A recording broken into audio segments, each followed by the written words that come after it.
it's Renee. Today we're going to talk about James chapter 2, verses 15 and 16. It says, "If a brother or sister is poorly clothed and lacking in daily food, and one of you says to them, 'Go in peace, be warmed and filled,' without giving them the things they needed for the body, what good is that?" So here James presents a poignant example of the futility of offering empty words without taking meaningful action to meet someone's physical needs, especially when you have the means to help. He illustrates this with the scenario of sending a get well soon card to a sick friend, but failing to pray for their healing with genuine expectation. This shows us a crucial truth. Goodwill and kind words are insufficient if they are not accompanied by tangible action or support. James reminds us of the importance of addressing the real needs of those around us.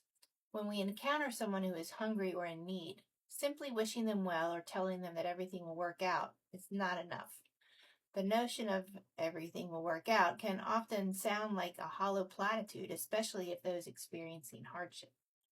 True compassion requires us to go beyond words and to provide practical assistance that brings wholeness and tranquility to those we encounter.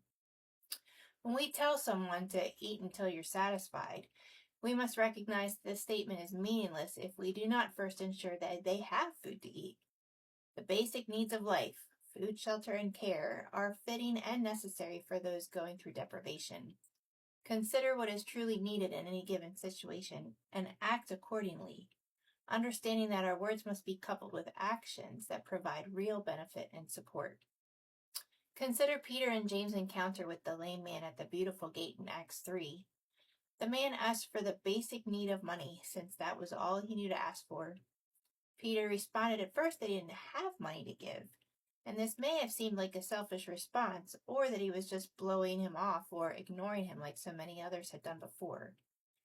However, God, Peter, and now we must believe and act in faith in larger measure. In this story, Peter had faith and acted for a miracle for a man which didn't provide him with a basic need for money for the moment, but with a full healing, a crazy wild testimony, and the ability to further provide for his own future without begging at the gate.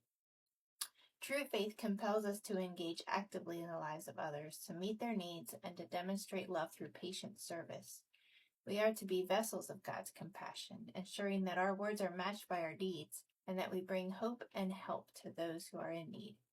In doing so, we not only fulfill our calling as followers of Christ, but also reflect the heart of God to a world longing for genuine support and care. So in what ways do you find yourself offering encouragement or kind words to those in need, maybe without taking action? How can you change this pattern in your life to ensure your faith is demonstrated through practical help? Think about this today. See you later.